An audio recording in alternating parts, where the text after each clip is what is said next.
देखिए साथियों, बहुत बार ऐसा देखा गया है कि जितने भी बड़े कंट्री ये जो जियो पॉलिटिकल लीडर्स होते हैं ना, ये जब अपने स्टेटमेंट देते हैं तो ये बहुत ज़्यादा सोच समझकर अपने स्टेटमेंट देते हैं। ठीक है ना।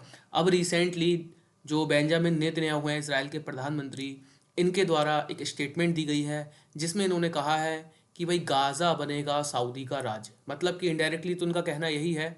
इन्होंने कहा कि भाई गाज़ा को सऊदी का राज्य बन जाना चाहिए, जिसको बहुत बड़े लेवल पर क्रिटिसाइज़ किया जा रहा है सऊदी अरब के द्वारा।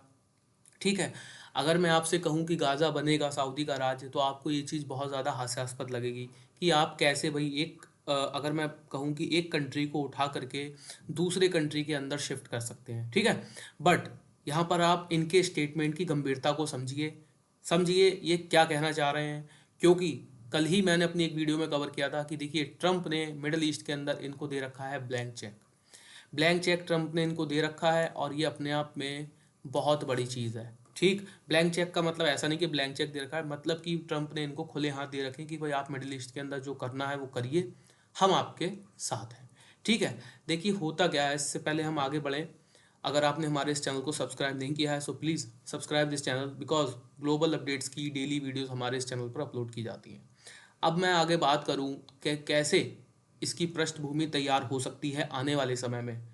देखिए मेरे नज़रिए से ये चीज़ ऐसा नहीं कि पॉसिबल नहीं है। आने वाले समय में अगर ये दोनों चाहे ना तो मिडिल ईस्ट के अंदर ये चीज़ पॉसिबल कर सकते हैं। इसकी पृष्ठभूमि किस तरीके से सीरिया से जुड़ती है वो मैं आपको बताऊंगा। तो जुड़े रहिए हमारे साथ हमारी इस वीडियो में। देखिए है क्या, रिसेंटली बेंजामिन नेतन्याहू द्वारा एक इंटरव्यू में कहा जाता है, इनसे क्वेश्चन पूछा जाता है। देखिए था क्या, सबसे पहले मैं आपको बताता हूँ। 7 अक्टूबर के दिन, ठीक है ना, 7 अक्टूबर के दिन हमला होता है इसराइल के ऊपर। हमास के द्वारा एक बहुत बड़ा हमला किया जाता है जिसमें लगभग इसराइल के 1200 नागरिक मारे जाते हैं और 450 नागरिकों को बंदी बना लिया जाता है। जो हाल फिलहाल में 19 जनवरी को जो समझौता हुआ है हमास और इसराइल के बीच, जब डोनाल्ड ट्रंप सत्ता में आए, ठीक है, उसी बीच हमास और इसराइल के बीच समझौता हुआ और कैदियों को एक्सचेंज किया जा रहा है। ठीक है। इस बीच हमने देखे कि हुआ क्या था। इसराइल ने बहुत बड़ा एक हमला किया था। जब इसराइल के ऊपर हमला हुआ था हमास का, उसके बाद इसराइल ने रिटेलिएशन किया और फ़िलिस्तीन जो गाज़ा पट्टी है ना, इसके अंदर एक बहुत बड़ा हमला इसराइल के द्वारा किया जाता है। ठीक है। और इस गाज़ा पट्टी में आप मान के चलिए कि रहने लायक यहाँ पर बहुत बड़ी बड़ी बिल्डिंग्स थी। अब इसको एकदम गाज़ा पट्टी को, अगर मैं इसके उत्तरी हिस्से की मेनली बात करूँ, तो इसको एकदम फ्लैट बना दिया गया है। यहाँ पर आप तस्वीर में देख सकते हैं कि किस तरीके से गाज़ा को एकदम फ्लैट, मैं कहूँगा बंजर भूमि बना दिया गया, जहाँ पर कभी रहने के लायक बिल्डिंग्स हुआ करती थी। और देखेंगे आप यहाँ कितने बड़े लेवल पर मास ट्रांसपोर्टेशन हो रहा है। मीन्स ये लोग दक्षिणी गाज़ा से उत्तरी गाज़ा की ओर अब जा रहे हैं जब इजरायली सैनिक वहाँ से पीछे हटे हैं। ठीक है। इस बीच हम देखते हैं कि सऊदी अरब के द्वारा काफ़ी, मतलब इसको, इस चीज़ को क्रिटिसाइज़ किया गया था और काफ़ी बयानबाजियों के थ्रू इसराइल और सऊदी अरब के रिश्ते भी बिगड़े थे।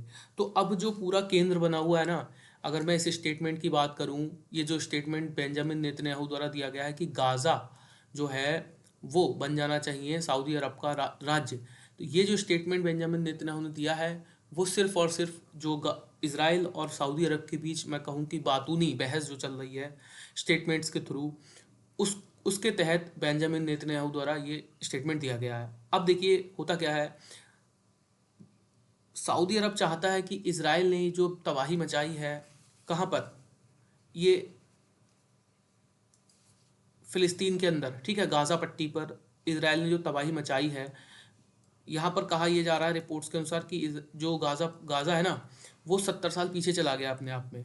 70 साल पीछे जाने का मतलब आप समझ रहे हैं। तो यहाँ पर सऊदी अरब का कहना है कि भाई गाज़ा के अंदर इसराइल ने जो तबाही मचाई है, इसराइल ही उसको सही करे। मीन्स वहाँ पर एड पहुँचाए, डेवलपमेंट करे, ये कहना है सऊदी अरब का। तो एक इंटरव्यू में ये क्वेश्चन पूछा जाता है बेंजामिन नेतन्याहू से कि भाई इस जो सऊदी अरब का स्टैंड है कि भाई आपको डेवलपमेंट करना चाहिए और आपने जो तबाही मचाई है उसको आपको रिकंस्ट्रक्शन करना चाहिए उसका।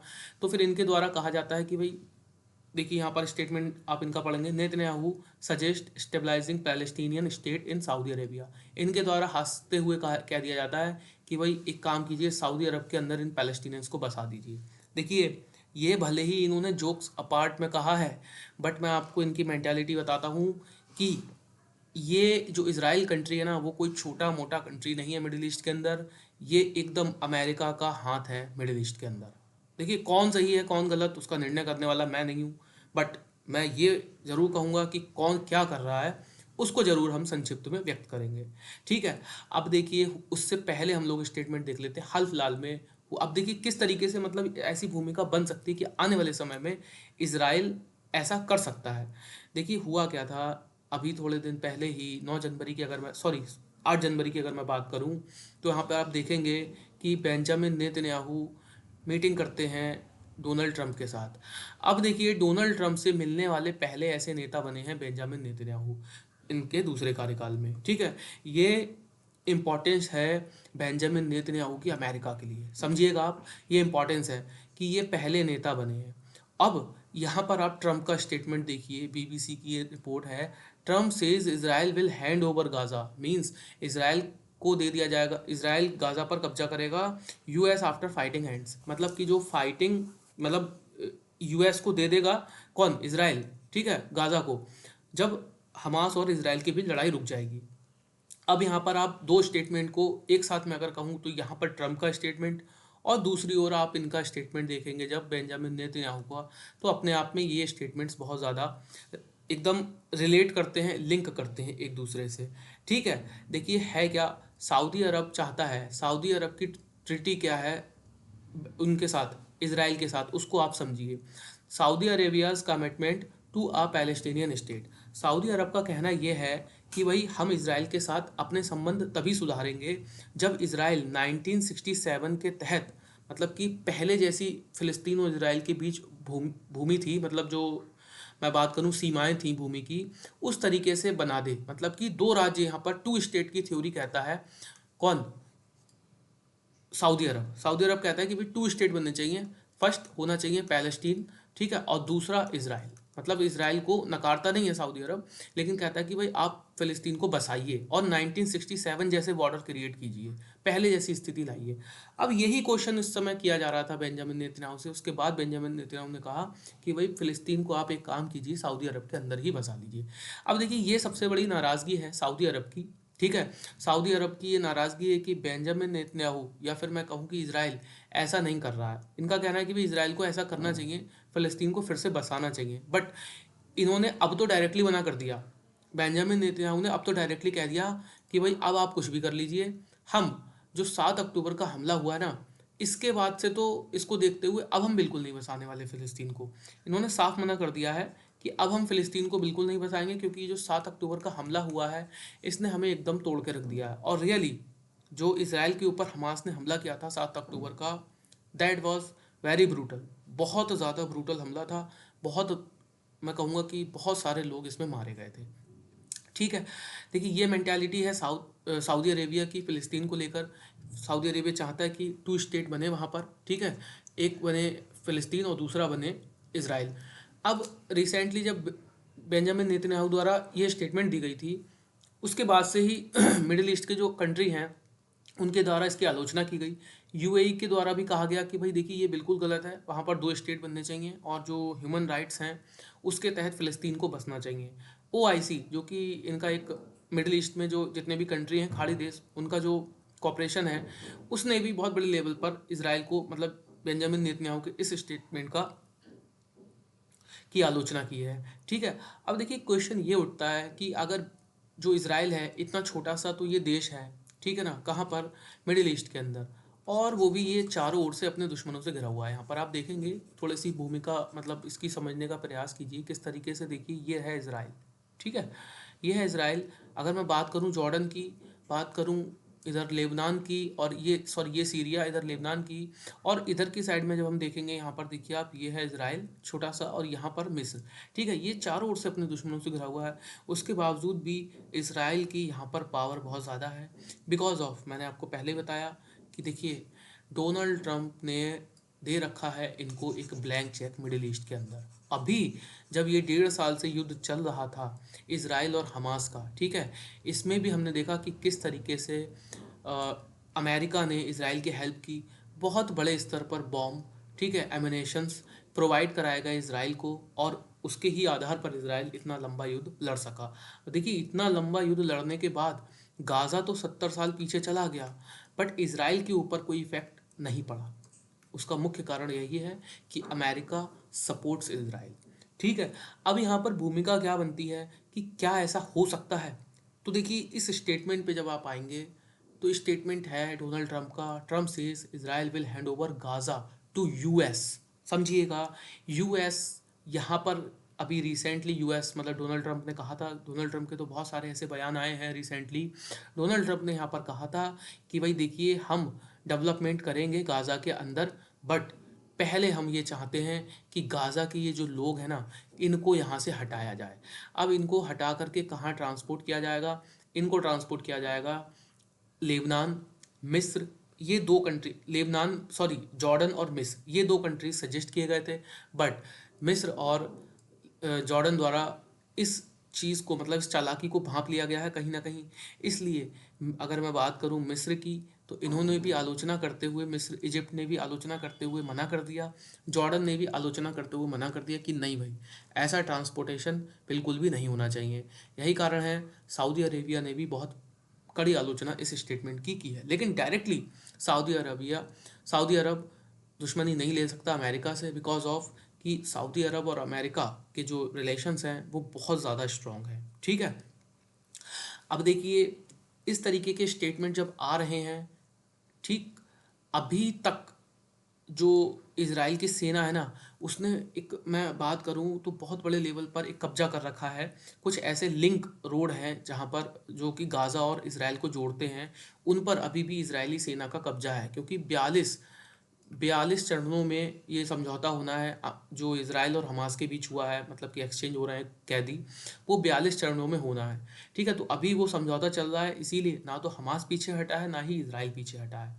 तो देखिए कहीं ना कहीं इनके स्टेटमेंट्स जो है ना वो बहुत हद तक क्लियर करते हैं कि आने वाले समय में मिडिल ईस्ट में क्या हो सकता है। अब किस तरीके से इसके तार सीरिया से जुड़ते हैं उस पर हम लोग चर्चा कर लेते हैं। देखिए हुआ क्या है, रिसेंटली सीरिया में बशर अल असद की सरकार गिरी है। ठीक है, बशर अल असद की सरकार गिरने के बाद सीरिया में अभी तक इलेक्शन नहीं हुए हैं, और वहाँ पर मतलब कि जो एक्टिव मैं कहूँगा ग्रुप्स थे या फिर पार्टीज़ थी, उनमें से ही एक जो बड़ी पार्टी है वहाँ पर उसका कब्जा चल रहा है।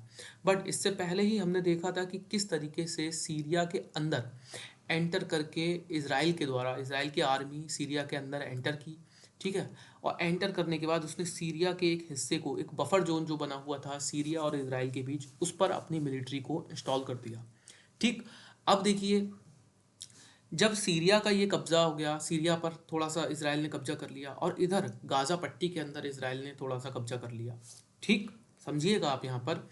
तो ये चीज़ बताती है कि आने वाले समय में मिडिल ईस्ट के अंदर उथल पुथल होगी, और उथल पुथल ज़रूर होगी, और मुख्य उथल पुथल करने वाला कोई नहीं होगा, ये होंगे इसराइल और अमेरिका। मिडिल ईस्ट के अंदर जो उथल पुथल होगी, बिकॉज ऑफ सीरिया के अंदर मतलब इस समय स्थिरता बिल्कुल नहीं है।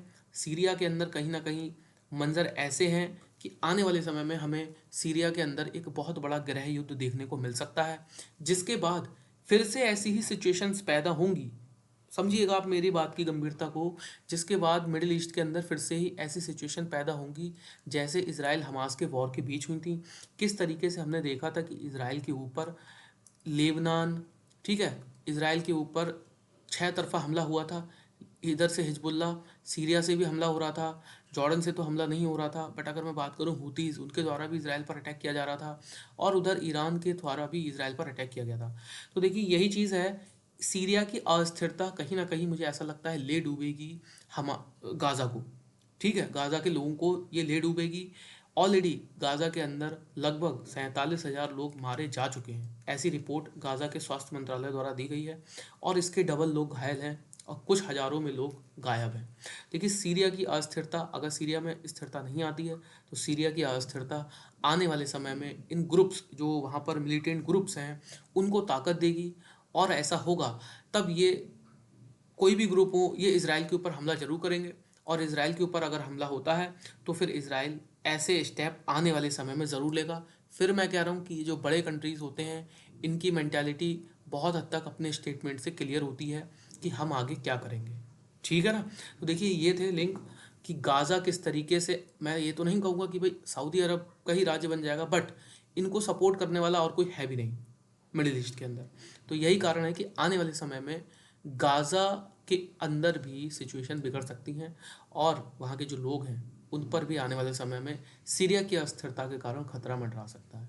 ठीक है ना। तो आज की वीडियो में इतना ही था, मिलते हैं नेक्स्ट वीडियो में नेक्स्ट टॉपिक के साथ। तो अभी के लिए धन्यवाद।